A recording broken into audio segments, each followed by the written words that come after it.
My girlfriend said, "Your controlling behavior is suffocating me. I need someone who trusts me." I'd ask why her girls' night photos had men in them. I replied, "You're right, I should trust you more." Then I gave her all the freedom she wanted by ending it. When she realized freedom meant no safety net. I, 31 male, am currently sitting in my living room, drinking a beer that costs $250 and enjoying the absolute silence of an apartment that no longer smells like overpriced vanilla candles and deception. To understand the sheer absurdity of the last week, you have to understand my ex-girlfriend, Bex, 26 female. Bex is someone who speaks fluent TikTok therapy. Everything is a boundary, every disagreement is gaslighting, and any expectation of accountability is toxic behavior. We've been together 2 years. I pay the rent, the utilities, the internet, and the lease on the Audi A3 she drives because her credit score is lower than the temperature in Alaska. She works part-time as a social media coordinator for a boutique, which basically means she posts Instagram stories for $15 an hour and spends the rest of her paycheck on Revolve hauls. Last Tuesday was the catalyst. Bex told me she was having a girls' night with her best friend, Kenzie. Standard stuff. I stayed home, ordered a pizza, and played video games. Around 11 p.m. I checked Instagram.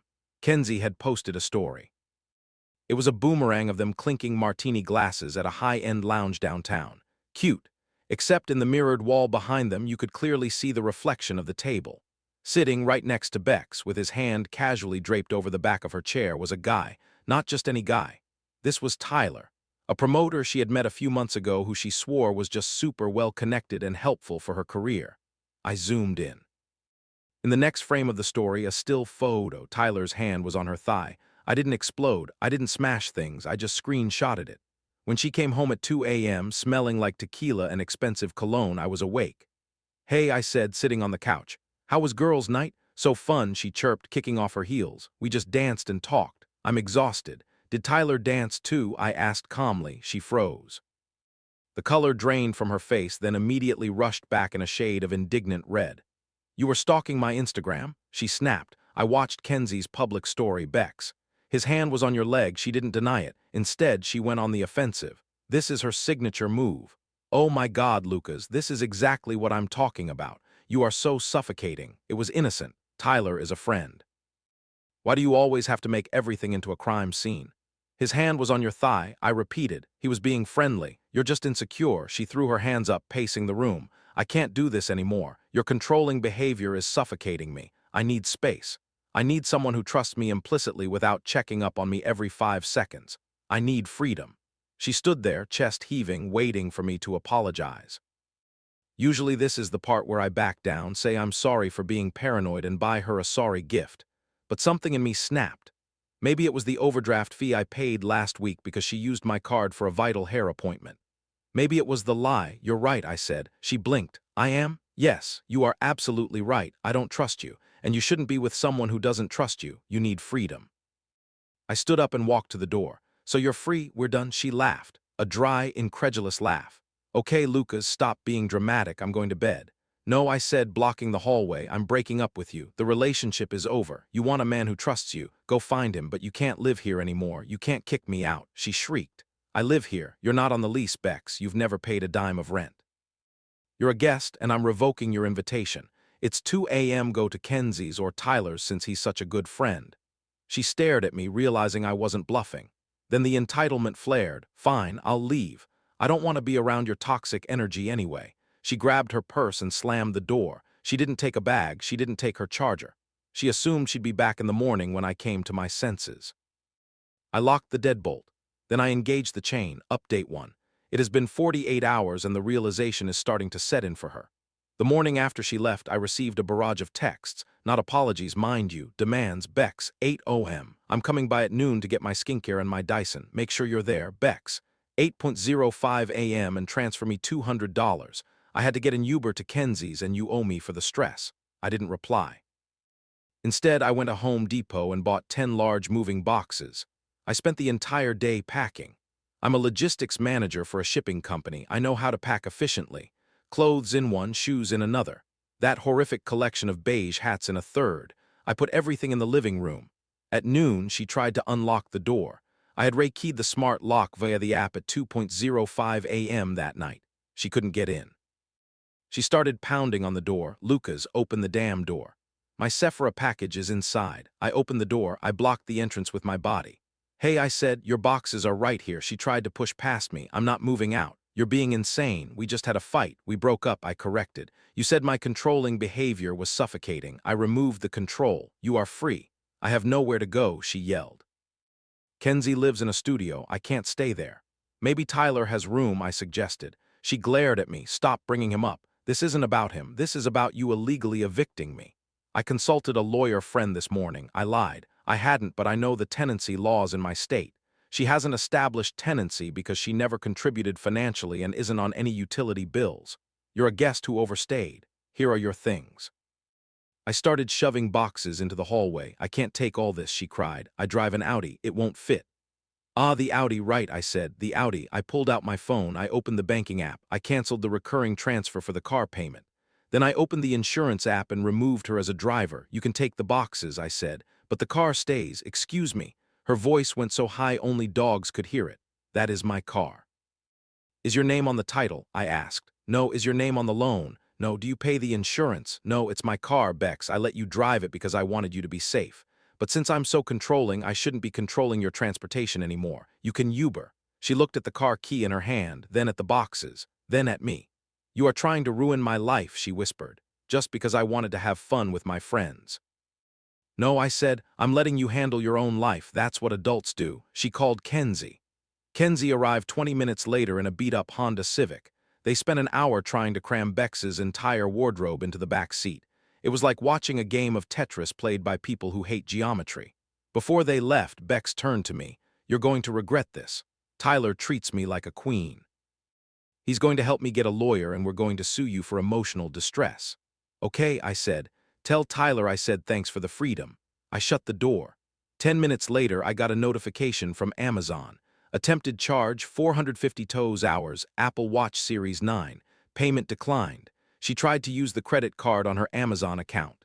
The one where I was the primary account holder and she was an authorized user. I had canceled her card the second she walked out the door with the boxes. I sent her a text. The cards are canceled, Bex. Stop trying to spend money you don't have. Her reply came instantly. You are financial abusing me. I poured a drink. I have a feeling the Tyler era is about to hit some logistical snags. Update 2. It's been a week. The Freedom Tour is apparently not going as planned. I know this because my apartment complex has thin walls in the hallway and Kenzie has a loud voice. 2 days ago, I was coming home from work. Kenzie and Bex were in the lobby. They weren't visiting me. They were trying to get into the mail room. Bex still had a key to the mailbox. I forgot that one. But I had already requested the lock be changed by management. They were arguing. I can't keep sleeping on your floor, Kenzie. Bex was hissing. My back hurts and your cat keeps peeing on my duvet. Well, Tyler won't take you. Kenzie snapped back. He said he lives with 3 guys and they don't want a girl there. I walked past them. I didn't say hello. I just pressed the elevator button. Bex saw me. She rushed over. She looked tired. Her clean girl aesthetic was looking a little frayed. Lucas, she said, putting on her soft, sad voice. The one she uses when she scratches the car rims. Can we talk, please? I'm busy, I said. The elevator arrived. She blocked the door with her foot. Please, I made a mistake. I was just stressed. I miss you. I miss us. You missed the apartment, I said. And the car and the credit card. That's not fair, she cried. I love you. Tyler was nothing. He was just giving me validation you weren't giving me. So you were cheating, I noted. It wasn't physical, she shouted. Whatever. Look, Kenzie is kicking me out. I have nowhere to go. My parents said I can't come back to Ohio unless I admit I failed. And I can't do that. Please, Lucas, just let me stay in the guest room until I get on my feet. I looked at her. I really looked at her. For 2 years, I thought she was out of my league. I thought I was lucky to have her. Now I saw a 26-year-old woman with no skills, no plan, and no gratitude demanding a safety net she felt entitled to. No, I said. What am I supposed to do? She wailed. I have no money. My paycheck doesn't come until Friday and it's only $400. That sounds like a problem for someone with freedom, I said. You wanted to be independent. This is what it looks like. It costs money. I pushed her foot away gently with my work boot and let the elevator doors close. As the doors shut, I heard Kenzie say, I told you he wasn't going to buy it. You need to sell the Gucci bag. I can't sell the Gucci bag, Bex screamed. It's my identity. When I got upstairs, I did a full sweep of the apartment just to make sure I hadn't missed anything of hers. I found a stash of her emergency cash in a hollowed-out book. It was $40. I put it in an envelope and taped it to the outside of my door with her name on it. Yesterday, I got a call from an unknown number. It was Tyler. He sounded exactly like a guy who wears sunglasses indoors. "Look, Bex is freaking out. She's at my place right now crying. You need to step up, man. You can't just leave a girl on the street. She's at your place," I asked. "I thought you didn't want a roommate." "I don't," he said quickly. "That's the point. She's killing the vibe. She keeps talking about rent and lawsuits. You need to take her back. She's your problem." "She's not property, Tyler," I said, enjoying this immensely. "She's a free spirit." "She chose you, you won. Enjoy the prize." "Man, I can't afford her." He blurted out. "She wants to go to Nabu tonight because she's sad. I work at a juice bar part-time." "Sounds rough," I said. "Maybe you guys can split a wheatgrass shot." I hung up and blocked the number. Then the dirty tricks started. This morning I woke up to an email from my landlord. Subject: noise complaint and unauthorized subletting. "Dear Lucas, we received a report that you are running an unauthorized airbnb out of your unit and that there have been domestic disturbances." She reported me. She tried to get me evicted so I'd be in the same boat she is. I went straight to the leasing office. I showed them the texts. I showed them the timeline. I explained that a disgruntled ex who doesn't live there is trying to swat me via HOA complaints. The property manager, a woman named Sheila who has seen everything, sighed. "Is it the girl with the fake tan?" "Yes. She tried to get a spare key yesterday claiming she lost hers. I told her she's not on the lease." She screamed at me that I was internalizing misogyny. "I'm sorry," I said. "I've changed the locks and she has no access." "Don't worry," Sheila said. "I'll flag her file. If she comes on the property again, we're trespassing her." Bex tried to burn the house down because she couldn't live in it. I just got a notification on my phone, my car insurance app. "Policy update: vehicle Audi A3 has been reported stolen." She didn't report it stolen. She called the insurance company pretending to be me. She knows my social. To report it stolen. Probably hoping the cops would pull me over or it would cause a hassle. Joke's on her. I have a voice pass code on my insurance account because of identity theft issues years ago. They flagged the call as fraudulent immediately. I'm currently on hold with the fraud department. I'm going to file a police report for identity theft. Not to put her in jail, necessarily, but to have a paper trail when she inevitably tries something else. Update 3, final. It's been a month since the girls' night incident. The dust has settled and the silence in my apartment is no longer weird. It's peaceful. Here is the accounting of the fallout. After the insurance fraud attempt, I filed the police report. An officer paid a visit to Kenzie's apartment where Bex was officially crashing on the lease. They didn't arrest her, but they gave her a stern warning about filing false reports and identity fraud. Apparently, facing a uniformed officer in a hallway that smells like cat litter was a reality check. Bex finally realized I wasn't the safety net anymore. I was the electric fence. She ran out of options. Tyler ghosted her. Shocking, I know. Kenzie kicked her out after 2 weeks because Bex refused to get a job that wasn't in her field and couldn't pay her share of the utilities. Kenzie also apparently got tired of Bex wearing her clothes without asking, so Bex had to make the call she said she'd never make. She called her parents in Ohio. I know this because her dad called me. Stan is a decent guy, a retired mechanic who always thought Bex was too fancy for her own good. "Lucas," he said, sounding tired. "She's coming home. I'm driving the truck down to get her stuff." "I'm sorry, Stan," I said. "I really am. Don't be," he grunted. "She told us some wild story about you abusing her, locking her out, stealing her car, but I know you, son, and I know her. I asked her straight up, did you cheat? She got quiet. That's all I needed to know. Stan came by last Saturday."